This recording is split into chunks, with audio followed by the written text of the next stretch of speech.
I'm not the kind of guy who goes looking for trouble. I'm Marcus Weber. Yes, that Marcus Weber, the one who got shoved into a locker sophomore year because I corrected Tyler Brennan's grammar in front of his girlfriend. The one who spent the last 2 years perfecting the art of invisibility whenever number 44 walks down the hallway. The one who knows exactly which routes avoid the north stairwell between third and fourth period. But here's the thing about being invisible. You see everything. And last Thursday, I saw something I wasn't supposed to see. It was late, way past practice hours. I'd stayed behind in the computer lab finishing a coding project, because apparently, I'm the only junior at Washington High School who actually enjoys debugging Python scripts on a Friday evening. The building was almost empty. Just the hum of the HVAC system and the distant sound of Coach Martinez locking up the equipment room. I was cutting through the athletic wing. Stupid, I know, but it's the fastest route to the parking lot when I heard it. A sound that didn't belong. Not the usual locker slams or the echoing laughter of jocks reliving their greatest plays. This was different, quieter, almost vulnerable, and it was coming from the football team's locker room. Now, any rational person would have kept walking. Any smart person would have sprinted toward the exit and pretended they'd heard nothing. But curiosity, and maybe a tiny vindictive part of me that remembered every wedgie, every accidental shoulder check, every whispered nerd in the cafeteria, made me stop. I pulled out my phone, opened the camera, and stepped closer. What I recorded in the next 4 minutes and 37 seconds changed everything.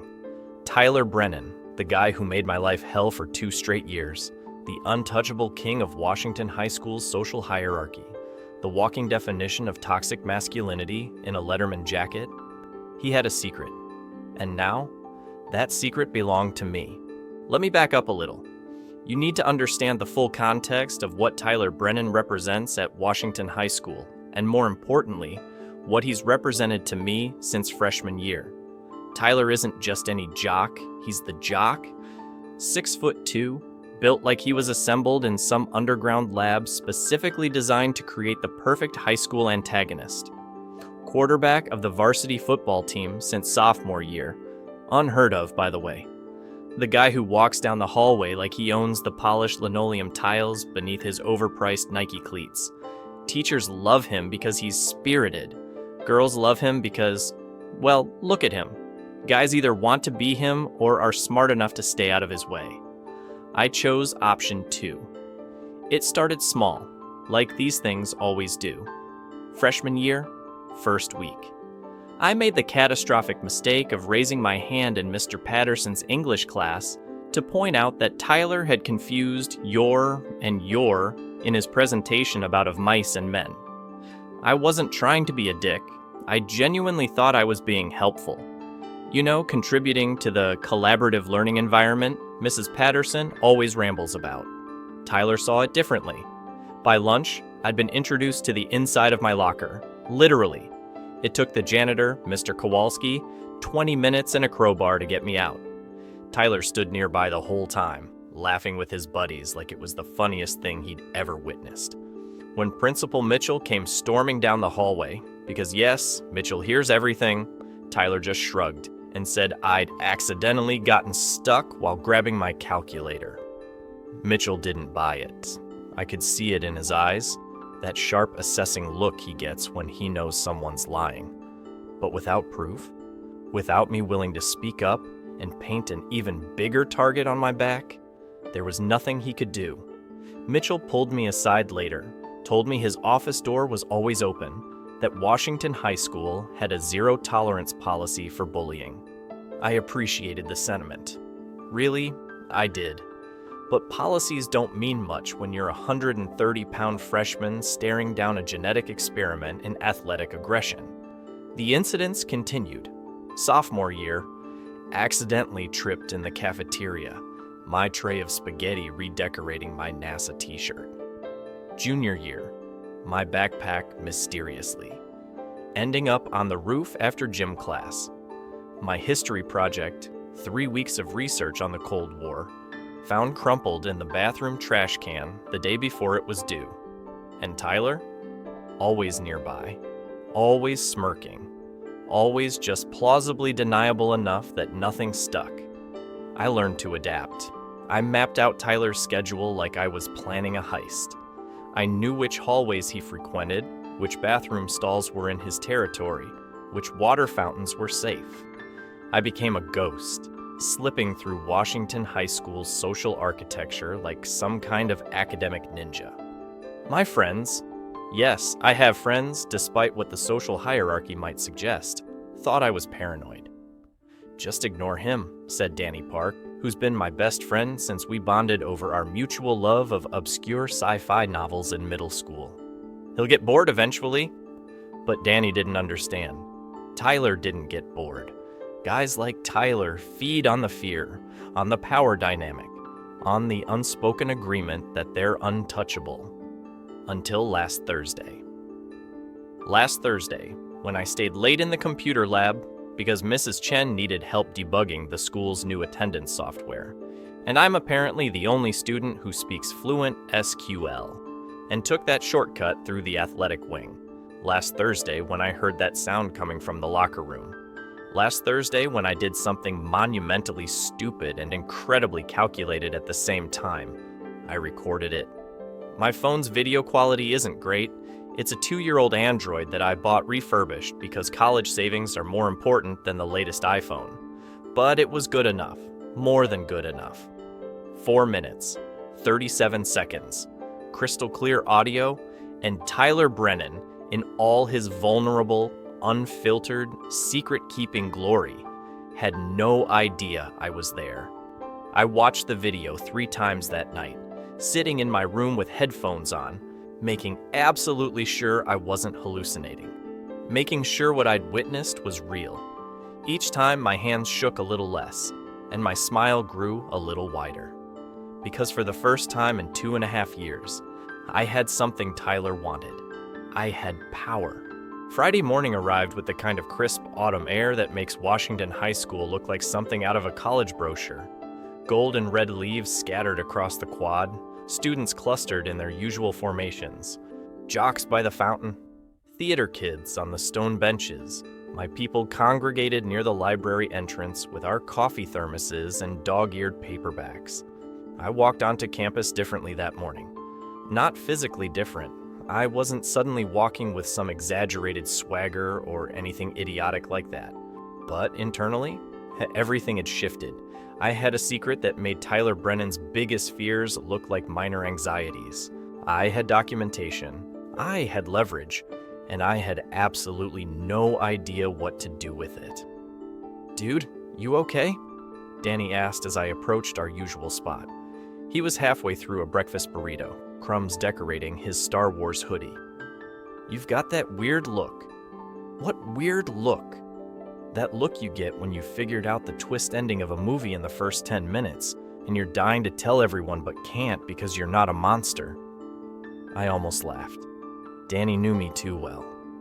"Just tired," I said, dropping my backpack. "Mrs. Chen had me staying late yesterday fixing the attendance system." "Ah yes, the glamorous life of being the only person at this school who understands how computers actually work."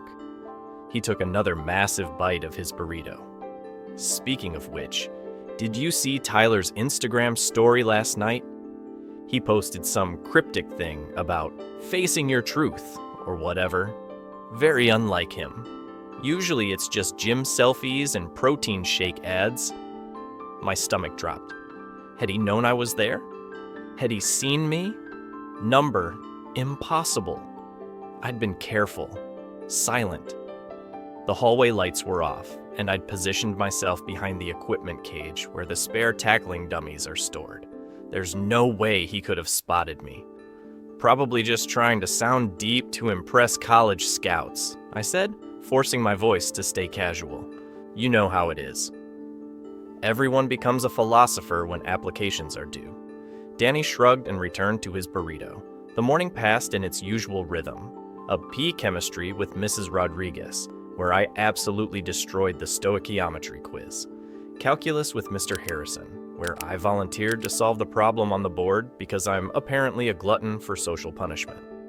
American literature with Mrs. Patterson, where we discussed symbolism and the Great Gatsby, and I carefully avoided making eye contact with Tyler, who sat 3 rows behind me, radiating his usual athletic indifference to academic pursuits. But here's the thing. Tyler wasn't his usual self. He was quieter, distracted. When Mrs. Patterson called on him to discuss the green light symbolism, a question so softball it might as well have been served on a tee, he fumbled through some generic answer about hope and dreams, missing the entire point about unattainable desires and the corruption of the American dream. Mrs. Patterson looked concerned. "Tyler, are you feeling all right?" "Yeah, Mrs. P. Just tired. Late practice last night. Except there wasn't practice last night. I knew the football schedule by heart. Not because I cared about football, but because I cared about avoiding Tyler. Thursday was a rest day. The team didn't practice on Thursdays. He was lying. And from the slight tightening around his jaw, the way his fingers drummed against his desk, the way he kept glancing toward the door like he was expecting someone to burst in with breaking news. He was stressed about something. Good. Lunch arrived, and I sat with my usual group at our usual table in the corner of the cafeteria, safely away from the social battlefield that was the center tables. Danny was debating the scientific accuracy of wormholes in sci-fi movies with Rachel Kim, our group's resident astrophysics enthusiast.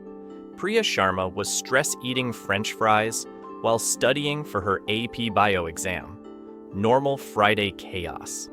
And then Tyler walked past our table. Not unusual in itself. The lunch line was right behind us. But he slowed down, just for a second, just long enough for our eyes to meet. His expression was unreadable. Not his usual cocky smirk. Not the predatory grin that usually preceded some humiliating prank. This was different.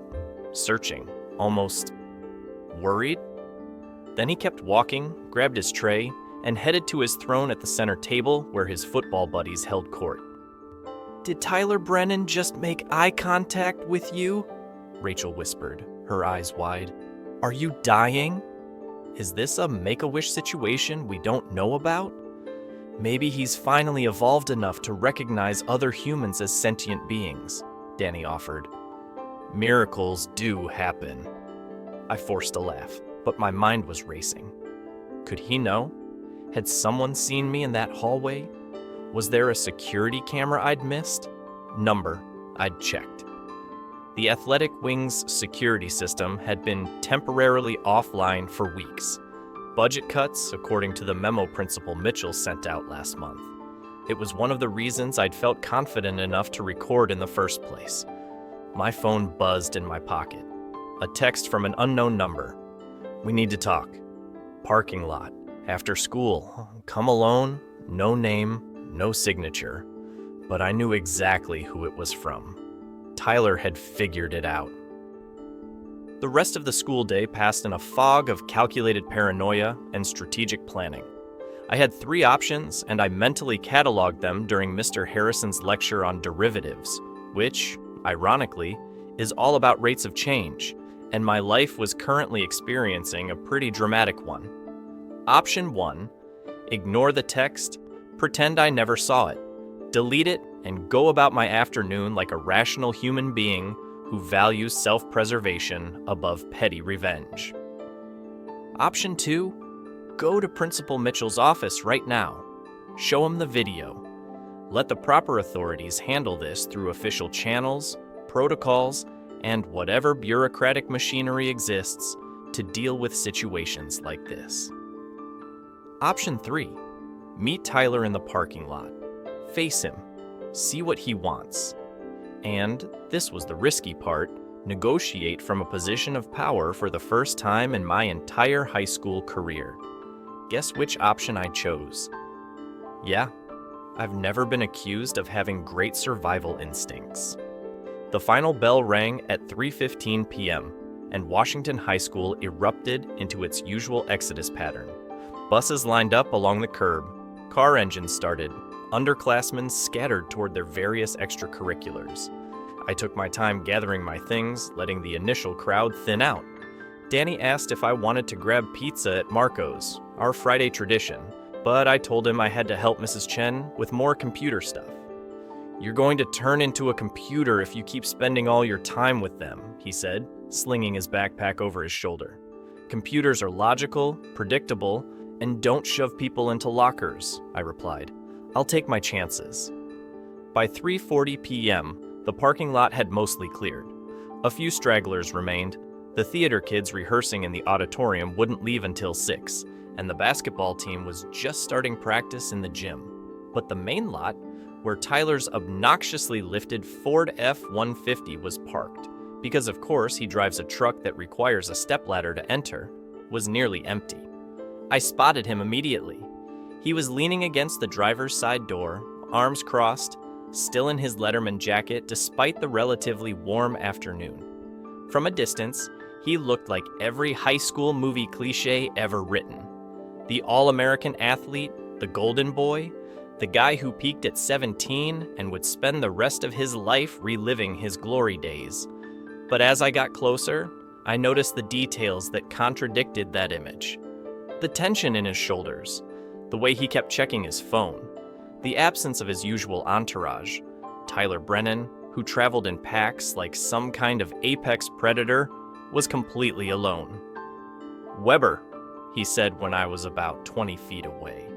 Not Marcus, not nerd, just my last name, spoken with something that almost resembled respect. "Brennan," I replied, stopping at what I judged to be a safe distance, close enough to talk, far enough to run if this went sideways. He looked at me for a long moment, and I realized with a start that I'd never actually made sustained eye contact with him before. Every previous interaction had involved me staring at my shoes or the floor or literally anywhere else. But now I held his gaze. "You were in the hallway last night," he said. It wasn't a question. Was I? "Don't play games, Weber. I know you were there. I know you saw." My heart was hammering against my rib cage, but I kept my expression neutral. "I have no idea what you're talking about." "Bullshit." His jaw clenched. "I checked the athletic wing this morning. The equipment cage. There are scuff marks on the floor where someone was standing. Fresh ones. And you're the only person nerdy enough to stay late on a Thursday, messing around with computers in the lab." Damn. I hadn't thought about physical evidence. Apparently, Tyler wasn't as dumb as his grammar suggested.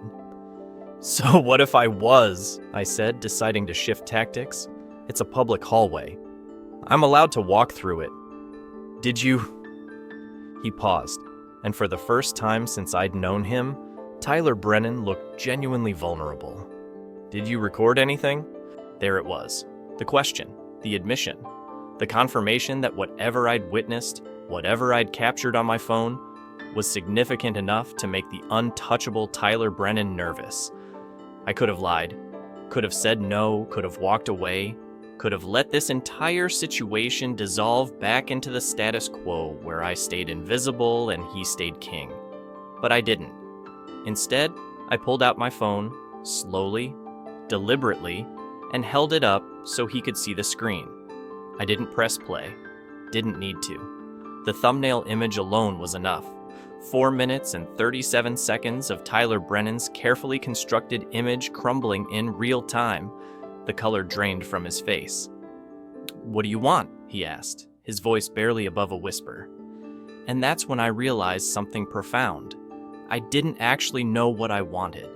I'd spent the last 18 hours imagining this moment, but I'd never gotten past the visualization of Tyler finally being the one who was scared, the one who was powerless, the one who had to negotiate. "What do you think I want?" I asked, stalling for time while my brain caught up with the situation. "Money? I don't want your money, Brennan." "Then what? You want me to leave you alone?" "Done. I'll never mess with you again. I'll tell everyone else to leave you alone too." Tempting, I admitted. but that feels like the baseline of human decency, not a negotiation. He ran his hand through his hair, a gesture I recognized from watching him in frustration during games when plays didn't go his way. Look, Weber, Marcus, whatever, I'm asking you. Please, don't share that video. Please. Tyler Brennan said please to me. Give me one good reason why I shouldn't, I said, because it'll ruin my life. You've spent 2 years making mine significantly worse. I know. His voice cracked slightly. I know, and I'm sorry, okay? I'm sorry. An apology. From Tyler Brennan. This was officially the weirdest day of my entire life. Sorry doesn't quite cut it, I said, but I'll tell you what. I'm not going to post this video. I'm not going to send it to anyone. Not yet. His eyes widened with desperate hope. But, I continued, you're going to do exactly what I say, when I say it, for as long as I decide. Because that video stays on my phone, and if you ever step out of line, if you ever go back to being the guy who made my life hell, I won't. I swear. Good. Because now you know how it feels to be powerless. And trust me, Brennan, I'm a much better person than you are. But even my patience has limits. He nodded, swallowing hard. Now get out of here, I said, turning to walk toward my car, a beat-up Honda Civic that looked like a toy next to his truck. I'll be in touch. I didn't look back, but I heard him get into his truck, heard the engine start, heard him drive away, and I realized that I'd just done something incredibly stupid and incredibly powerful at the same time. The question was, what would I do next? I need to tell you what I actually saw in that locker room, what I recorded. Because the power I'm holding over Tyler Brennan isn't some petty, embarrassing moment like him singing in the shower or talking to himself in the mirror. It's bigger than that. More complicated than that. And honestly, it's something that made me question everything I thought I knew about him. Let me take you back to Thursday night, 6:47 p.m., Athletic Wing hallway. The fluorescent lights were off, leaving only the dim emergency exit signs casting everything in that eerie red glow. I was cutting through toward the parking lot, mind still half occupied with debugging code, when I heard voices coming from the locker room. Not just any voices, Tyler's voice. And he was crying.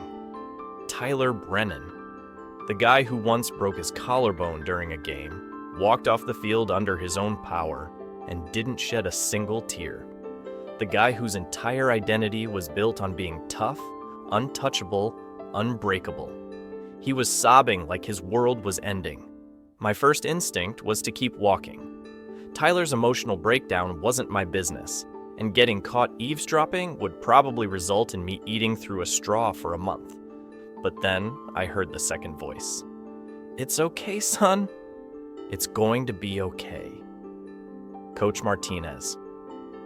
I stopped, because Coach Martinez, a man whose motivational technique consisted of screaming until veins appeared on his forehead, speaking in a soft, gentle, almost paternal tone, was so fundamentally wrong that it demanded investigation. That's when I pulled out my phone, positioned myself behind the equipment cage, started recording. The locker room door was partially open, just enough for my camera to capture audio and occasional glimpses of movement through the gap. Tyler was sitting on the bench, still in his practice gear, face in his hands. Coach Martinez sat beside him, one hand on Tyler's shoulder. I can't do this anymore, Coach, Tyler said, his voice breaking. I can't keep pretending. I can't keep being who everyone expects me to be. Then stop pretending, Coach Martinez said simply. You don't understand. If my dad finds out, your father is an adult who will have to deal with his own expectations and disappointments. But Tyler, you're 17 years old. You have your whole life ahead of you. You can't spend it living for someone else. There was a long pause. Then Tyler said, so quietly I almost missed it. I think I'm gay, Coach. And there it was. The secret. The thing that could destroy Tyler Brennan's carefully constructed image. in a school where masculinity was measured in bench press maxes and touchdown passes, where gay was still used as an insult in the hallways despite Principal Mitchell's zero-tolerance policy, where the quarterback was supposed to date the head cheerleader and drive off into the heteronormative sunset. Tyler Brennan, the walking embodiment of toxic masculinity, the guy who called people FFE faggot when he thought teachers weren't listening, the guy who made kissing noises whenever two guys sat too close together in the cafeteria, was struggling with his own sexuality. The irony was almost too perfect. Coach Martinez didn't react with shock or disgust. He just nodded, like Tyler had told him something as mundane as preferring Gatorade over Powerade. "Okay," he said. "Thank you for trusting me with that." "You're not surprised?" "Tyler, I've been coaching high school football for 23 years. You're not the first player who's come to me with this, and you won't be the last. But I can't. I can't tell anyone else. The team, the school.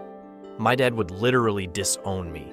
He's already planning my recruitment, talking about me carrying on the family legacy at State, making sure I date the right kind of girls." Tyler's voice turned bitter. "He has my entire life mapped out, and none of it includes me being this." "Then we take it slow," Coach Martinez said. "You don't have to come out to anyone until you're ready. If you're ever ready, that's your choice and yours alone. But Tyler, you also can't keep taking your fear and anger out on other kids. That stops now." "I know." "Do you?" "Because I've seen how you treat the students you consider weak, the kids who don't fit your father's definition of acceptable. And I've let it slide for too long because I knew you were struggling with something. But that ends today. Being scared doesn't give you permission to be cruel." Tyler was quiet for a long moment. Then, "There's this kid, Marcus Weber. I've been horrible to him." My heart stopped. He was talking about me. "I know," Coach Martinez said. "He's everything I'm not. He's smart. He's confident in who he is. He doesn't care what anyone thinks. And I think I was jealous, or projecting, or both." Tyler laughed bitterly. "How messed up is that? I bullied someone because he has the courage I don't." Standing in that dark hallway, phone in my shaking hand, I felt something unexpected. Empathy, not forgiveness. Tyler had made 2 years of my life miserable, and one emotional confession didn't erase that. But understanding. Yeah, I understood what it felt like to hide parts of yourself, to build walls, to push people away before they could reject you. I understood what it felt like to be scared. The conversation continued for another few minutes. Coach Martinez giving Tyler information about LGBTQ+ support resources, phone numbers for therapists who specialized in helping teens navigate these issues, reassurances that Tyler wasn't alone and wasn't broken. Then they stood up. Coach Martinez pulled Tyler into a hug, brief, paternal, supportive. "You're going to be okay, kid. One day at a time." "Thanks, Coach. Now go home, get some sleep. And Tyler, consider apologizing to Marcus Weber, not because you have to, but because it's the right thing to do." I stopped recording, slipped away before they left the locker room, drove home in a daze, and spent the entire night trying to figure out what kind of person I wanted to be. The kind who used someone's deepest, most vulnerable secret as leverage for revenge, or the kind who was better than that. By Friday morning, I'd made my decision. I'd confront Tyler. I'd let him know I had the video, but I wouldn't share it. I wouldn't destroy him the way he'd tried to destroy me. Because maybe, just maybe, both of us deserved a chance to be better than our worst moments. That was the plan anyway, until Tyler sent that text, until we met in the parking lot, until I saw the fear in his eyes and felt the intoxicating rush of power I'd never experienced before. And suddenly, my noble intentions felt a lot less certain. The weekend passed in a strange limbo. Tyler didn't text me again, didn't call, didn't show up at my house with his football buddies to intimidate me into deleting the video. He just disappeared from my radar entirely, which was fine by me. I needed time to think. Saturday, I rewatched the video maybe a dozen times. Each viewing made me feel progressively worse about myself, because here's the thing nobody tells you about revenge. It's supposed to feel good, triumphant, like justice finally being served after years of suffering. But it didn't feel good. It felt hollow, complicated, like I'd won a game I wasn't sure I should have been playing. Sunday evening, my mom knocked on my bedroom door. "Marcus, you've been in there all weekend. Are you feeling okay?" "Yeah, Mom, just working on a project." "Well, come down for dinner. Your father made his famous lasagna."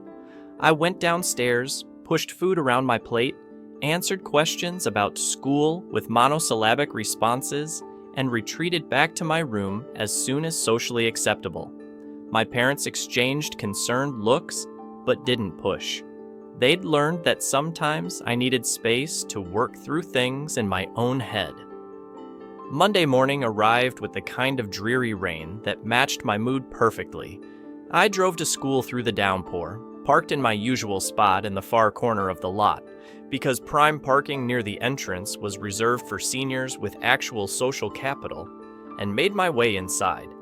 The hallways were crowded with students shaking off rain, complaining about the weather, comparing notes about weekend parties I hadn't been invited to. Normal Monday chaos. And then I saw Tyler. He was standing at his locker, alone, which was already unusual. But what made me stop dead in my tracks was his appearance. He looked exhausted. Dark circles under his eyes suggested he'd slept about as well as I had.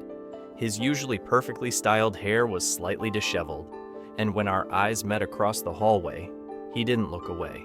He nodded, just a slight acknowledgement, then returned to organizing his locker. First period, a P chemistry. Tyler wasn't in that class, so I had 90 minutes of relative peace to pretend I was paying attention to Mrs. Rodriguez's lecture about equilibrium constants while actually spiraling about moral philosophy and the nature of power. Second period, calculus, also Tyler free. Third period, American literature. And there he was, 3 rows behind me, radiating that same exhausted energy. Mrs. Patterson was discussing the Scarlet Letter. Ironic, given my current situation involving secrets and public shame. She was going on about Hester Prynne's strength, about how she refused to let society's judgment define her, about the cost of hiding your true self. "Marcus," Mrs. Patterson said, pulling me from my thoughts, "you've been quiet today. What do you think about Dimsdale's choice to hide his sin? Was he a coward, or was he simply protecting himself?" I glanced back at Tyler. He was staring at his desk, jaw clenched. "I think," I said slowly, "that calling someone a coward for protecting themselves from a society that would destroy them is overly simplistic. Dimsdale was weak, sure, but he was also trapped. Sometimes survival requires hiding parts of yourself. The real question is, what do we owe to people whose secrets we discover? Do we expose them for our own satisfaction, or do we give them the space to reveal themselves on their own terms?" Mrs. Patterson smiled. "Excellent analysis, Marcus. The ethics of revelation versus the right to privacy. That's exactly the kind of nuanced thinking we need." Tyler was looking at me now, really looking at me, and in his eyes, I saw something that almost resembled gratitude. The bell rang. Students scattered. I was gathering my books when I felt someone beside me. "Weber." Tyler's voice was quiet, meant only for me. "Can we talk?" "After school?" "We talked Friday." "I know, but I need to explain something. Please."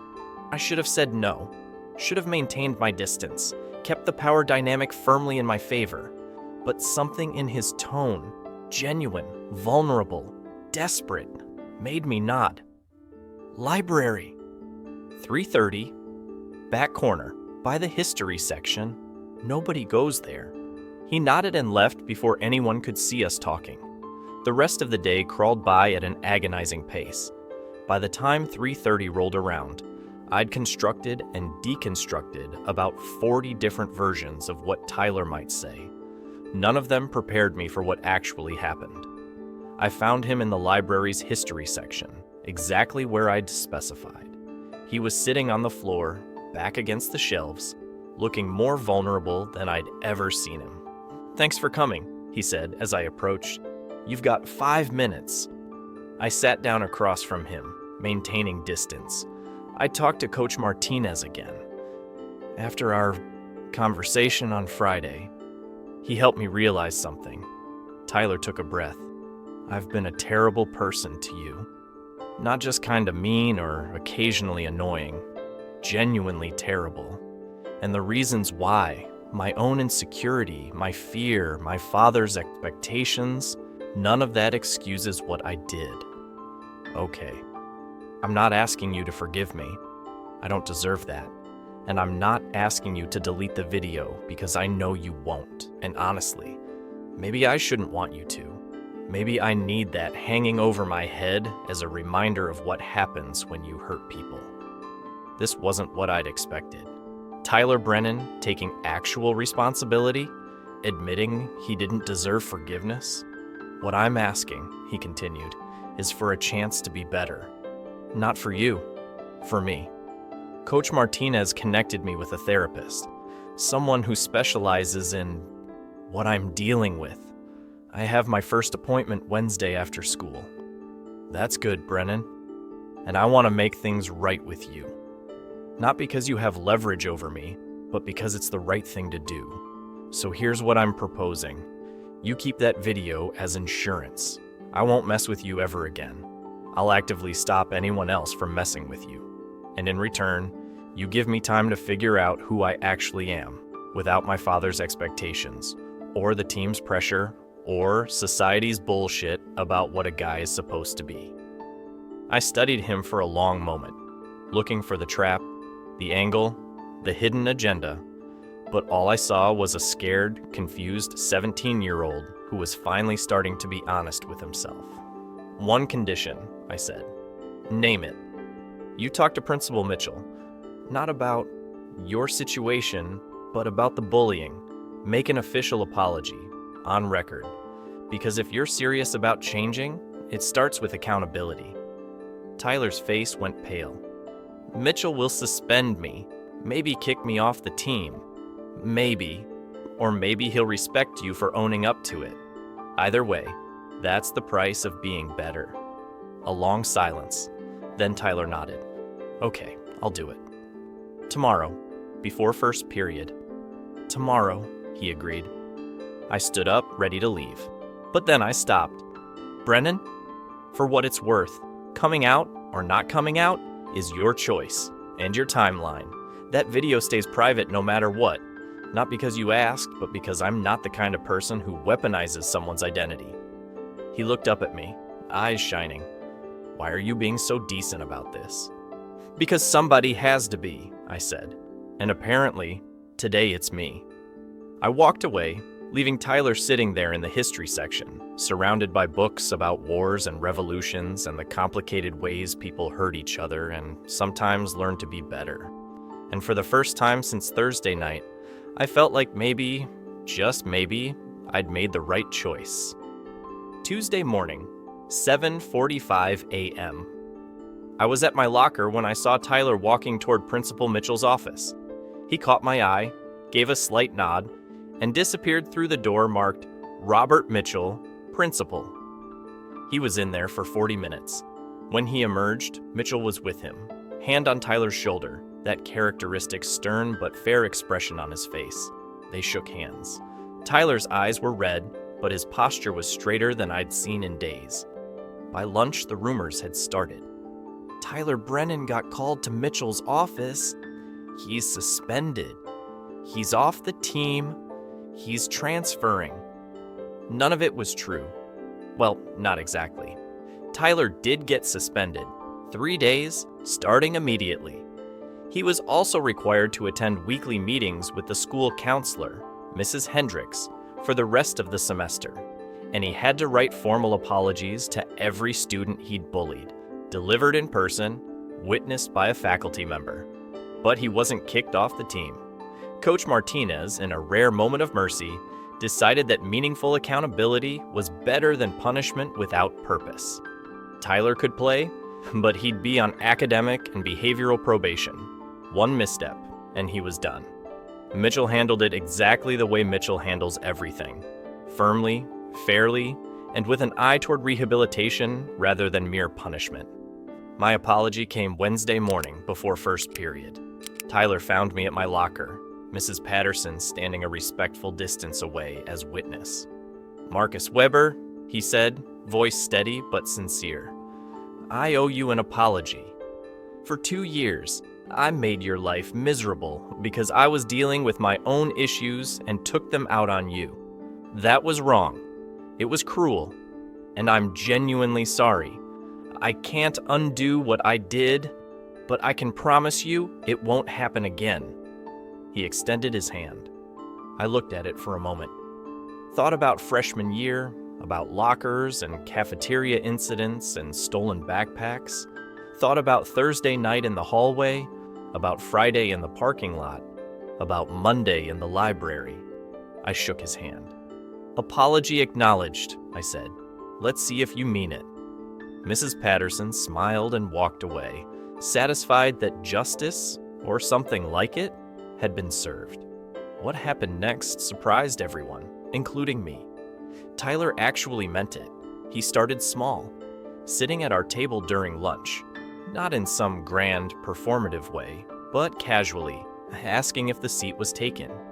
Danny nearly choked on his burrito the first time. Rachel just stared. Priya whispered, "Is this a prank?"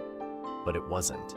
Tyler sat down, pulled out his lunch, and asked me about the coding project I'd mentioned in computer science class. Turns out, he was genuinely interested. Not pretending, actually interested. "My therapist suggested I find hobbies outside of football," he explained. "Something that's just for me, not for my dad or college scouts or anyone else. I always thought programming seemed cool, but I figured I was too dumb for it." "You're not dumb," I said, surprising myself. "You just never had anyone teach you properly. Programming is just logic puzzles, and you're pretty good at reading defenses on the field. That's pattern recognition, which is literally what coding is." His face lit up. "Really? Really? I could show you some basics if you want." And that's how it started. Tutoring sessions after school, twice a week. At first, it was purely transactional. I taught him Python basics. He sat there and absorbed information like he was studying game film. But gradually, it became something else. We talked about things that mattered, about his father's impossible expectations, about the suffocating pressure of being the golden boy, about how terrified he was of disappointing everyone, about my own struggles with feeling invisible, with being defined by stereotypes, with wondering if intelligence was all I had to offer. Somewhere between teaching him loops and functions, Tyler Brennan became my friend. Not just guy I don't hate anymore, actual friend. He started defending me when people made comments, not aggressively. He wasn't that person anymore, but firmly. "Weber's cool. Leave him alone." And because Tyler said it, people listened. He invited me to his games. I went to one expecting to feel out of place, but Tyler spotted me in the stands and grinned like I'd given him the best gift ever. After they won, he jogged over, still in his uniform, and said, "Thanks for coming, man." It meant a lot. I introduced him to science fiction novels. He introduced me to the weight room. Not to get jacked, Weber, but because you spend way too much time hunched over a keyboard and your posture is going to destroy your back. We were an unlikely pair, the nerd and the jock, but it worked. 6 weeks after everything started, we were in my room working on his first real program, a simple game where you guess a number. He was stuck on a bug, frustrated, about to give up. "You'll figure it out," I said. "Just think it through logically." He stared at the screen, then suddenly laughed. "I forgot to indent. That's it." "There you go." "See? You're getting it." He saved his work, leaned back in my desk chair, and looked at me. "Marcus, can I ask you something?" "Sure." "Why did you help me? I mean, really. You had every reason to hate me, to ruin me, but you didn't. Why?" I thought about it for a long moment. Because I realized that holding on to anger was just making me into a different version of who you used to be. And I didn't want to be that person. Tyler nodded slowly. "That video you have, the one from the locker room. Yeah? Do you still watch it?" "No," I said honestly. "I haven't looked at it since that first weekend. But you kept it. As insurance." "I did." He took a breath. "I trust you, Marcus." I know that probably sounds crazy considering our history, but I do. You've become one of the best friends I've ever had, and I wanted you to know that. Something shifted in that moment. I pulled out my phone, opened my photo gallery, found the video. 4 minutes and 37 seconds that represented power, leverage, insurance. I held it up so he could see it. Then, without saying anything, I pressed delete. "Are you sure?" he asked, eyes wide. "Yeah, I'm sure. Friends don't keep each other's darkest moments as blackmail. And besides, I don't need insurance anymore. I trust you too." Tyler's eyes got glassy. "Thank you. Seriously. Thank you. You earned it, Brennan." We went back to debugging his code, but something had fundamentally changed. The power dynamic was gone. The fear was gone. What remained was something real, something neither of us had expected to find in each other. Friendship. 3 months later, Tyler came out to the team. Not because he had to, but because he wanted to. Because he'd finally found the courage to be himself. Some guys were supportive, others weren't. But Coach Martinez stood by him, and Mitchell made it clear that discrimination wouldn't be tolerated at Washington High School. And when Tyler needed someone to stand with him during the hardest moment of his life, I was right there, because that's what friends do. Washington High School kept spinning, kept producing its daily dramas and conflicts and unexpected moments of grace. Principal Mitchell kept watching over it all with his characteristic intensity. Coach Martinez kept coaching. Mrs. Patterson kept assigning literature that was just a little too relevant to real life. And me, I wasn't invisible anymore. Not because I'd changed, but because I'd finally found someone who saw me for who I actually was. Sometimes the best victories aren't about revenge or power or evening the score. Sometimes they're about choosing compassion over cruelty, understanding over judgment, and friendship over fear. Tyler and I proved that even the most unlikely people can find common ground. And honestly, that's a better ending than any revenge story could ever be.